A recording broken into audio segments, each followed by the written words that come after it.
earlier, I felt like they had the right game plan. They played well. They were up 17-14, 7 minutes into this game. And then Michigan State went on a 30-10 run to close out the first half, last 13 minutes. Chris Budden reported that they were, I think the word she used was barking at each other in the huddle when they were down by 14. Mark Pope came out afterwards and had some very strong words to say. We'll hear from Pope here in a minute. I want to start with this. Give me your take on this Kentucky team and what is kind of going on with them right now, Norm. I really thought Kentucky played soft because I know Pope's teams are much tougher than what they played tonight. They really got out-physicaled in the game. I thought Michigan State really took it to them physically, especially in those moments. I also think Michigan State did a great job of taking them out of transition, so they weren't getting any type of transition, so it became a half-court game. And a half-court game is always going to go to the side of Michigan State.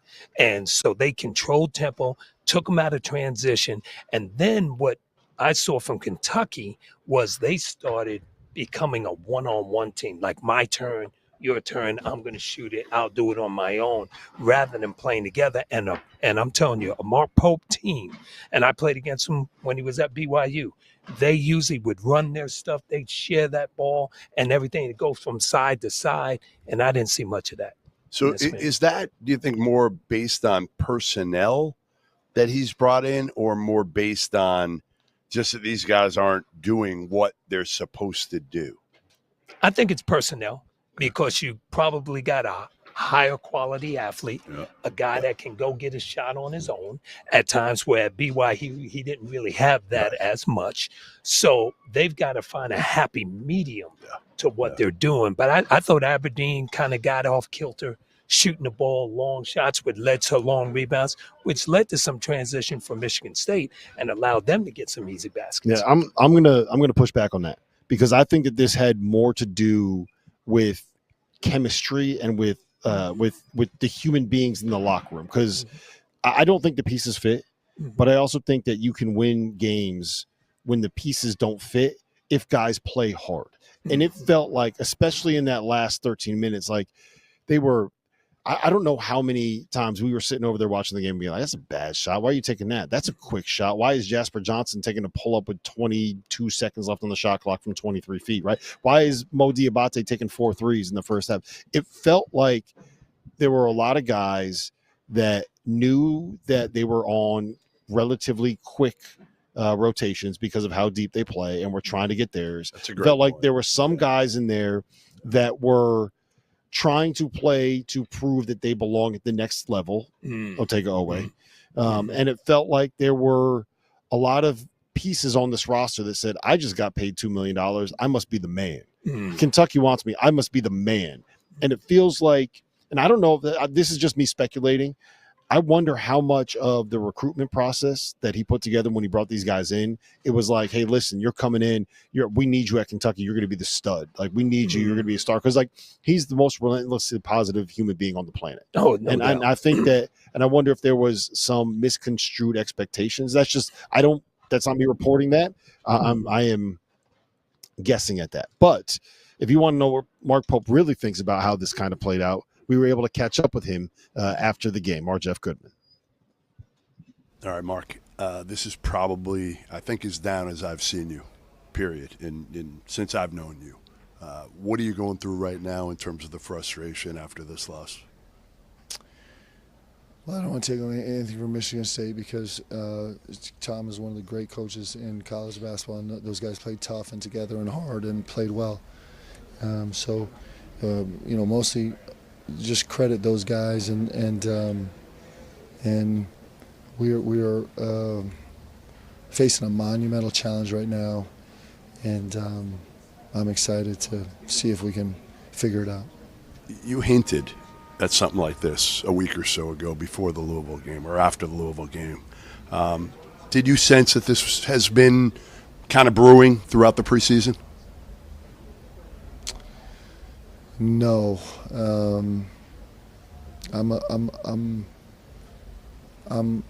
disappointed with how disconnected we've been. I thought I had a better pulse I thought I was doing a better job coaching than I'm doing right now. So it's been eye-opening for me a little bit. So no, I'm a little bit surprised. And by coaching, you're not talking about X's and O's as much as you're talking about getting these guys to play for the Kentucky name. Correct? No, I think it's everything. I think it's developing a culture. It's the right care. It's the right focus. It's the right schemes. It's the right X's and O's. It's a poor job. The nice thing is I can fix it. Like, we can fix it, but it's a really disappointing result. All right, thanks, Mark. I've been doing this for 16 years. I've been doing it as long as Goodman. Goodman's been in this business for way too long, Norm. But I've been doing this for 16 years, and I don't think I've ever seen a coach as down as he was after a loss that wasn't like a season-ending loss. In November. Right? In November. Goodman, have you ever seen a coach that down? That like he felt that Like more distraught. than yes. He was distraught. You've been a part of. We talked about it earlier. Some hard losses. A loss to Kentucky in November by 40, I think it was. Yeah, thanks for bringing that up. But go ahead. Yeah. But I've never seen. Now, again, I think it might be a little different because Pope is at his alma mater. Last year, it kind of, I don't want to say came easy because it's not easy. We know that. But it just all fit together well. The chemistry was incredible last year. So I don't know if he was spoiled in a way by how well it fit together last year, came together. They won close games early. They got momentum, all that. And this year, it just hasn't been the case. And it's hard to do. It's hard to duplicate, as you mentioned earlier, in this day and age when you're bringing so many new guys together that you don't really know when you recruit them. Yeah, it is hard. And what I saw from Pope is, and he's one of the best guys in the business, and he's a terrific coach. And the most positive dude ever. Yes, but he cares. He really, really cares. Like, it bothered him what happened, but not bothered him just because of the score. It was the way they got beat, the way they reacted to adversity. Those things, that's what really gets at a coach. You know, when things go wrong, hey, let's buckle down. Let's get tougher. Let's stay together. Let's care about each other. Let's play more unselfish, all those things. And I think he believes and saw that his team did not respond to that. So it's important for them to get back.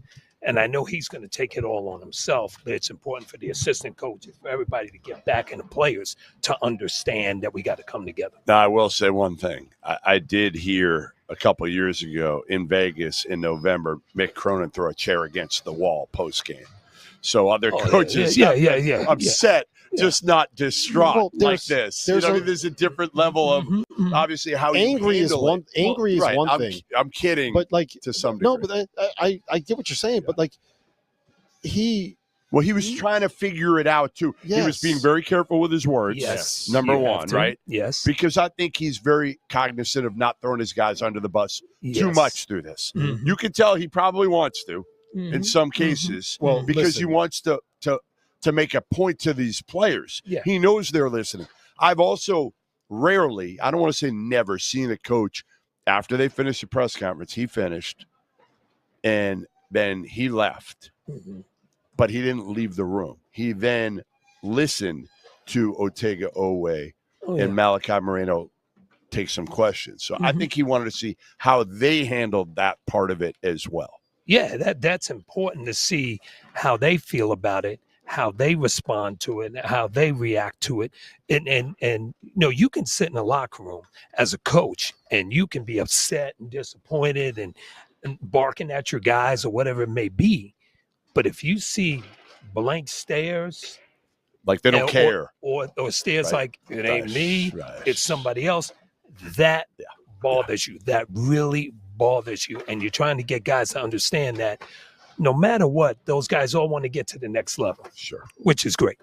But in order to get that next level now, you need to win. You need to play together, because when they go to that next one, and I think Kentucky's got good players, but they don't have anybody that you're saying is going to be the number 2 or 3 pick in the draft. You don't see that. So those guys, even going to the next level, they're going to have to get on an NBA team and play a role and